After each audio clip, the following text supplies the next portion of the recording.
mä oon Vivobookin Laura ja mä haluan lähettää teille terveisiä täältä lämpimästä Sri Lankasta.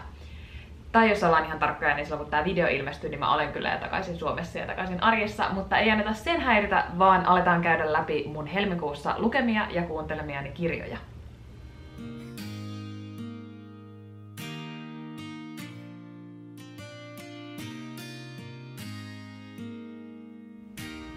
Helmikuu oli mulle todella heikko lukukuukausi. Jotenkin koko toi helmikuun alku meni mulle jotenkin lukemisen suhteen todella päinmäntyjä. Mä luin 2 sellaista kirjaa, joita mä en ole vieläkään saanut luettua, ja jotka oli mulle sellaista todella taistelua. Mä niinku vaan luin niitä ja musta tuntui, että mä en päässyt eteenpäin. Eli sellainen lukuvire oli aivan kadoksissa, ja ehkä ne oli sellaisia kirjoja, jotka niinku ei ole just mulle tarkoitettuja. Mutta mä toivon, että mä saan ne nyt maaliskuussa luettua, että mä pääsen niistä eroon ja pääsen takaisin lukuvireeseen. Loppujen lopuksi mä ehdin helmikuussa lukea 4 kirjaa, jotka oli yhteensä pikkasen vajaa 1400 sivua, eli mä otin kyllä sitten nyt loppukuusta loman aikana vähän kiinni. Ensimmäinen kirja, jonka sain luettua loppuun nyt helmikuussa, on sellainen, jonka mä oon itse asiassa aloittanut jo tammikuussa. Se on ollut mulla e-kirjana kesken, ja se on ollut sellainen, mitä mä oon lukenut lounaalla silloin, kun mulla ei ole ollut printtikirjaa mukana. Eli se on Ovatko kaikki esineet olleet joskus märkiä? Ja se on näitä Helsingin Sanomien tiedekysymysten perusteella tehtyjä kirjoja. Ja itse asiassa mä luin e-kirjana myös toisen kirjan tässä kuussa. Sen luin yhdessä päivässä täällä reissussa. Ja se on Tietääkö karhu, että se on karhu, joka oli siis jatko-osaa tälle. Mä olen aivan valtava Hesarin lasten tiedekysymysten fani. Ne on mun mielestä aivan ihania, ne vastaukset on aivan loistavia, joten näitä oli todella kiva lukea. Nämä oli mulle sellaisia kirjoja, jotka myös toimi hirveän hyvin e-kirjana luettavana, koska ne oli just niin ihan lyhyitä pätkiä. Siitä pääsi nopeasti swippailemaan aina sivuja eteenpäin. Mä en ole mikään e-kirjojen ystävä, mutta tää oli mulle sellaista pehmeätä laskeutumista näitä e-kirjoja kohti, koska välillä ei vaan tarvii lukea. Ensimmäinen printtikirja, jonka sain tässä kuussa luettua täällä reissun päällä, on Camilla Läckbergin Pahan ilman lintu. Tää on itse asiassa yksi mun hyllyn lämmittäjistä. Tosin, jos muistatte, niin se mun hyllyn lämmittäjien ensimmäisessä versiossa se oli itse asiassa yksi toinen Camilla Läckbergin kirja, joka oli siihen laittanut, mutta mä huomasinkin, että mä olinkin lukenut sen jo, joten vaihdoin hyllyn lämmittäjiin tämän. Eli jes, ensimmäinen hyllyn lämmittäjä luettu. Tää on tosiaan osa sellaista dekkarisarjaa, jossa seurataan poliisi Patrick Hedströmin ja hänen kollegoidensa työskentelyä. Ja siinä on mukana sitten myös tämän Patrickin vaimo ja tosi monia erilaisia näkökulmia tulee tähän. Tää oli mun mielestä ihan viihdyttävä. Tässä tosiaan, kuten Läckbergille on ominaista, niin tosi monet eri juonet limitty. Tässä lähdettiin ensin tutkimaan onnettomuutta, jossa nainen oli kuollut auto-onnettomuudessa, kun auto oli ajanut ulos tieltä. Ja selvisi, että hän oli hirveässä humalassa, vaikka hän ei yleensä juonutkaan. Ja sitä lähdettiin sitten selvittämään. Ja lisäksi tänne kaupunkiin tuli sitten tällainen tosi TV-kuvausryhmä ja sitten näiden henkilöiden kanssa tuntemuksia siinä käytiin läpi. Tämä oli mun mielestä hyvin sellainen helppo ja kiva lukemiskokemus. Tää kivasti avasi sitä alkukuukauden lukujumia, mikä mulla oli päällä. Tätä oli mun mielestä todella hauska lukea. Aika sellainen perus tavallaan lukemus, ei tää mikään tajunnan räjäyttävä ollut, annoin tälle 3,5 tähteä. Tässä oli sellaista niin kuin vähän ehkä kliseisyyttäkin, kun on nyt useamman lukenut näitä Läckbergin kirjoja. Ja loppujen lopuksi sen tarinan linjat ehkä solmittiin liian nättiin pakettiin, jotenkin kaikki vaan sattui kolahtamaan paikalleen. Mutta siitä huolimatta tämä oli hyvin viihdyttävä dekkari, hyvin laadukkaasti kirjoitettu. Kuukauden viimeinen luettu kirja, kun siinä oli ne 2 e-kirjaa ja sitten tuo dekkari, oli tällainen valtava, yli 800 sivua, mikä on mulle ihan todella paljon. Mä yleensä tykkään saatteesta 200-300 sivuisista kirjoista. Sain urakoitua tämän Diana Gabaldonin Muukalaisen, joka on myös mun hyllyn lämmittäjissä itse asiassa jo 2 vuotta, mutta nyt sen sain luettua tällä lomalla. Tää tosiaan kertoo Claireista, joka siirtyy 1940-luvulta 200 vuotta taaksepäin vahingossa sellaisen kivikehän kautta. Hänelle jää sinne 1900-luvulle Frank, hänen aviomiehensä, jonka kanssa hän nyt yrittää löytää sellaista yhteistä säveltä uudestaan toisen maailmansodan jälkeen, kun he on monta vuotta nyt olleet erillään.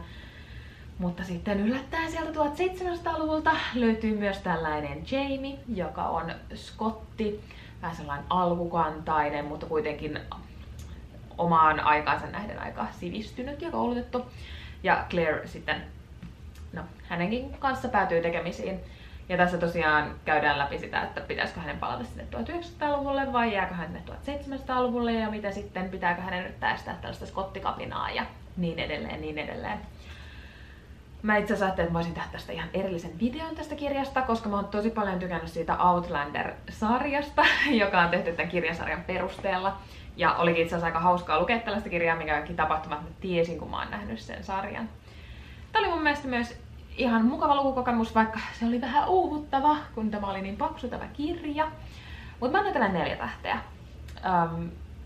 Sellaista mukavasti solivaa tekstiä, yllättävän nopeasti toi yli 800 sivua, sit lopun kaiken meni nyt kun oli aikaa lukea. Mutta kyllä se jotenkin se televisiosarja asetti tälle niin kuin saatteita tiettyjä. Mä en esimerkiksi pystynyt kuvittelemaan näitä henkilöitä itse, koska mä näin vaan ne näyttelijät pääni sisällä. Ja tietenkin tää kansikuva, joka on myös siitä sarjasta, niin laittoi sitä sarjaa mun mieleen koko ajan. Täällä reissussa mä oon kuunnellut vähän vähemmän äänikirjoja, koska sit mä oon aina keskittynyt mun poikaystävän kanssa juttelemiseen tai maisemien katselemiseen ja selatteeseen. Mutta parilla selatteella vähän pidemmällä automatkalla niin kuuntelin kyllä äänikirjoja ja tietenkin kuun alussa, kun olin ihan normaalisti töissä, niin työmatkoilla ja muuten kuuntelin aika paljon. Käydään vielä pikaisesti ne kirjat läpi. Ihan kuun alussa sain kuunneltua Eve Hietamiehen Teräsmiehen morsiammen. Sen mä kuuntelin lähinnä sen takia, että mä oon tykännyt tosi paljon niistä Eve Hietamiehen Yösyöttö ja niistä kirjoista. Joten mulla oli odotukset todella korkealla. Mutta itse asiassa tää kirja olikin sitten aika paljon vanhempi. Mä en aluksi tajunnut sitä, mutta on kirjoitettu jo joskus markka-aikana. Ja tästä ei niinku mulle jäänyt oikeasti kauheasti mitään mieleen. Tässä sellainen nainen pakenee sen miestä ja silloin joku kriisi ja... Siis ihan oikeesti, en mä itse asiassa muista tästä ihan kauheasti. Joo, siis ei tästä jäänyt mulle nämä ihan hirveästi mieleen. Tää nainen kokee joku kriisi ja lähtee sitten jonnekin reissuun. Mä annan tälle 3 tähteä. Seuraavaksi kuuntelin englanniksi äänikirjan, mikä on mulle aika harvinaista. Se oli Kelsey Millerin I'll Be There For You, joka käsittelee siis frendejä. Tää oli tosi kiinnostava kirja, mä annoin tälle 4 tähteä vai 4,5 tähteä. Tässä oli paljon sellaisia mahtavia yksityiskohtia Friendit-sarjasta, jonka mä oon kattonut kans niin monta kertaa, kun muistan sen melkein ulkoa. Oli hauska jotenkin kuulla, miten sitä käsikirjoitusta on tehty, miten ne näyttelijät on päätynyt niihin rooleihin. Ja sitten koko se tavallaan tuotantoprosessi. Mä en ihan hirveästi tiedä tuolla teidän valtavien sarjojen tekemisestä, kaikesta siitä, mitä siihen liittyy, joten tää opetti myös sitä. Ja todella kiinnostava yksityiskohta oli jotenkin se, että miten toi syyskuun 11. päivän iskut vaikutti viihdeteollisuuteen Yhdysvalloissa, kuinka siellä laitettiin ovet kiinni ja miten sitten näitä iskuja piti käsitellä, että käsitelläänkö niitä Frendeissä, joka on kuitenkin sellainen hyvän mielen sarja. Tää oli tosi hauska kuunneltava. Mä voin suositella tätä kaikille. Tää oli jotenkin vähän samaa sarjaa, kun mä kuuntelin sen Spice Girls-kirjan viime kuussa. Mut joo, tota voin todellakin suositella. Seuraava kirja olikin sitten kuukauden paras mulle, Heather Morrisin Auschwitzin tatuoija, josta kirjoitin arvion tonne meidän blogiin. Kannattaa käydä sieltä katsomassa tarkempia mietteitä. Tämä tosiaan perustuu tositapahtumiin ainakin jonkun verran, ja se kertoo tällaisesta juutalaismiehestä, joka joutuu Auschwitziin. Hän siellä päätyy tatuoijaksi, eli hän laittaa niitä vankinumeroita toisille vangeille tatuointina. Hän siellä myös sitten rakastuu ja näin edelleen, näin edelleen. Tämä oli todella hyvä ja koskettava kirja. Seuraava äänikirja olikin sellainen, mikä oli yksi mun tämän kevään noissa odotetuissa. Olin listannut sen sinne, eli Ulla-Maija Paavilaisen Hyvä tyttö. Se kertoo tällaisesta toimittajasta, hänen urastaan, miten hän päätyy tavallaan maakunnasta Helsinkiin 80-luvulla. Mua puhutteli tää etukäteen tosi paljon, koska tosiaan tää toimittajan näkökulma kiinnostaa. Mä oon itsekin muuttanut maakunnasta pääkaupunkiin toimittajaksi.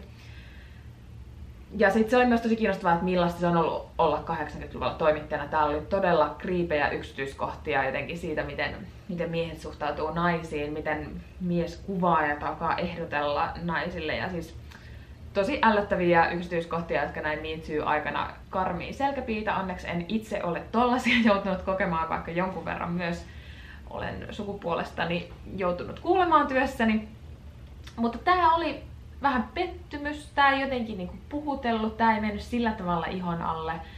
Tässä oli myös vähän kummallinen kehyskertomus, tavallaan nykypäivässä siirryttiin sinne muisteloihin ja mä ajattelin, että oltaisiin käyty koko tämän henkilön ura läpi, mutta ei käytykään. Tuntuu, että se kehyskertomus oli vähän niin kuin jäänyt kesken tai se oli lisätty sinne vähän jotenkin viime tippaan.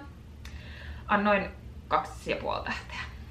Mä en tiedä mikä mulla oli, että mä nyt on helmikuussa kuunnellut kauheasti tällä teitä tosi pahan mielen kirjoja, voiko niin sanoa. Luin nimittäin, tai kuuntelin Nadia Muradin Viimeinen tyttö, olin ISISin vankina. Ja tää tosiaan kertoo tämän Nadia Muradin tarinan siitä, miten ISIS kohteli jesidivähemmistöä, kaikista niistä kauheuksista, mitä näille tytöille tehtiin, jos heidät otettiin vangiksi, ja sitten miten tää Nadia pystyi itse sitten pakenemaan ja pelastamaan itsensä. Tää oli ton Auschwitzin jälkeen jotenkin niin kun, mulla oli niin paha olla, mulla oli hirveä kuunnella ja semmoista hirveätä ajatella, että ihmiset tekee tällaisia asioita toisilleen edelleenkin näinä päivinä. Mut silti jotenkin, vaikka tää kirja oli tosi tärkeä, niin tää ei silleen kirjallisena nautintona ollut mikään erikoinen. Mä annoin 3 tähteä vai 3,5 tähteä. Myös itse asiassa toi Viimeinen tyttö nimi kirjalle selitettiin vasta kirjan ihan viimeisessä lauseessa. Mä olisin toivonut, että se olisi ehkä tullut vähän aikaisemmin, koska sillä oli kaunis tarina tavallaan tällä nimellä, että minkä takia hän oli viimeinen tyttö. Mutta se jäi vähän jotenkin leijumaan sinne. Ihan vielä ennen kuin loppua, niin ehdin täällä kuunnella loppuun Laura Lähteenmäen Korkea aikakirjan. Tää oli vähän sellainen yllättäen valitsin, kun se tuli BookBeatissä vastaan. Tää kertoo tavallaan tällaisen sukupolvitarinan. Anna ja Olavi Otso. He ovat evakkoperhe ja sitten heidän lapset ja lapsenlapset ja olikohan sitten vielä lapsenlapsen lapset. Kaikki se sellatteet, ristiriidat ja tragediat, mitkä on tavallaan siellä suvussa tapahtunut ja mitkä sitten kasautuu seuraaville sukupolville. Tavallaan tää toimisi varmaan paremmin, jos tää lukisi itse. Tää ei jotenkin äänikirjana ihan kauheasti puhutellut. Mulla jotenkin tuntui, että meni sukupolvet koko ajan sekaisin. Tää oli hyvä kirja, siis sinänsä, mutta ei tää oikein mulle äänikirjana toiminut. Mä annoin tälle 4 tähteä, mutta ehkä luettuna se olisi voinut saada enemmänkin. Helmikuu oli mulle sellainen lukukuukausi. Mitä kirjoja sä oot lukenut? Oliko näissä jotain tuttuja? Kommentoi tonne alle ja käy katsomassa toi meidän kuukauden luetut koontipostaus tuolta blogin puolelta. Ensi viikolla on vähän lisää kuulumisia tiedossa täältä Sri Lankasta, nimittäin mä oon kuvannut lukuvlogia 2 viikkoa. Siitä toivottavasti tulee hyvä, joten palataan silloin aiheeseen. Moi moi! Esimerkiksi nyt kun lähdettiin tuossa helmikuun puolessa välissä tänne reissuun 2 viikoksi Sri Lankaan. Ja tossa menee junarata ihan vieressä. Ja siinä junat aina tööttää sairaankovaa, kun ne menee ohi. Niin.